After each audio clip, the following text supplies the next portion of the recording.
হরে কৃষ্ণ, রাধে রাধে। আমি গীতা, গীতার কথায় আপনাদের সুস্বাগতম।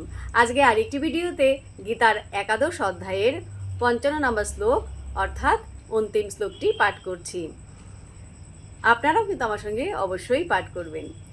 ওং নমো ভগবতে বাসুদেবায়, ওং নমো ভগবতে বাসুদেবায়, ওং নমো ভগবতে বাসুদেবায় শ্লোকটি উচ্চারণ করবেন।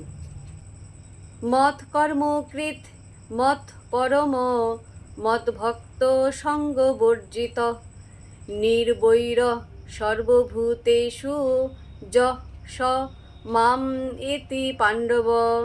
অনুবাদ: হে অর্জুন, যিনি আমার অকৈতব্য সেবা করেন, আমার প্রতি নিষ্ঠাপরায়ণ, আমার ভক্ত, জড় বিষয়ে আসক্তিরহিত এবং সমস্ত প্রাণীর প্রতি শত্রুভাব রহিত, তিনি আমাকে লাভ করেন। তো ভক্তগণ, এমনি করে প্রতিদিন একটি করে গীতা শ্লোক পাঠ করুন আর এই দুর্লভ মানব জনমকে ধন্য করুন। আর আমাকে কমেন্ট করেছেন রাধারমন ফ্যামিলি। রাধে রাধে, আপনাকেও রাধে রাধে। হরি বল।